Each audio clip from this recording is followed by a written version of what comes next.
नमस्कार दोस्तों, आज की कहानी का नाम है समस्या का समाधान। एक राज्य में शासन करने वाला राजा दुनिया का सबसे शक्तिशाली शासक बनना चाहता था। एक दिन उसे दूर देश से आए एक भविष्यवक्ता के बारे में पता चला। वह उनसे मिलने पहुंचा और उन्हें अपनी इच्छा बताते हुए निवेदन किया, महात्मा मुझे कोई ऐसा उपाय बताएं जिससे मैं पूरी दुनिया का सबसे शक्तिशाली राजा बन सकूं। भविष्यवक्ता ने सामने जाते हुए एक रास्ते की ओर इशारा किया और बोले, राजन सामने जो रास्ता देख रहे हो, इस पर चलते जाओ। 10 किलोमीटर की दूरी तय करने पर तुम्हें एक पेड़ दिखाई देगा। उस पेड़ पर चमत्कारी फल लगते हैं। तुम उस पेड़ से एक फल तोड़कर खा लेना, तुम्हारी शक्ति 100 गुना बढ़ जाएगी। राजा बिना समय व्यर्थ किए उस पेड़ की तलाश में निकलने के लिए तैयार हो गया। लेकिन उसके जाने के पहले भविष्यवक्ता ने उसे चेताया, राजन, एक बात ध्यान में रखना, जब तुम इस रास्ते पर आगे बढ़ोगे तो तुम्हारा सामना 1 फीट ऊंचे एक राक्षस से होगा। तुम उसे मार देना, तभी आगे बढ़ना, अन्यथा वह तुम्हारा आगे बढ़ना और पेड़ से फल तोड़ना मुश्किल कर देगा।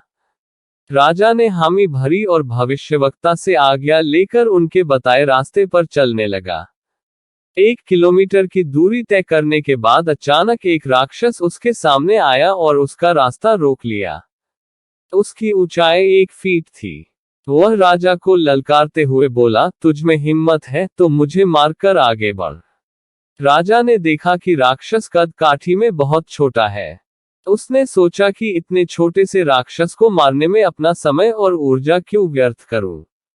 वह उसे धकेलकर बिना मारे ही आगे बढ़ गया। वह आगे 1 किलोमीटर ही चल पाया था कि वह राक्षस फिर से उसके सामने आ गया। इस बार उसकी ऊंचाई 1 फीट बढ़ गई थी। राजा ने उसे फिर एक तरफ धकेला और आगे बढ़ गया। आगे बढ़ते बढ़ते हर 1 किलोमीटर पर वह राक्षस राजा के सामने लगा और हर बार उसकी ऊंचाई 1 फीट बढ़ी हुई होती। राजा हर बार उसे मारे बिना आगे बढ़ता जाता।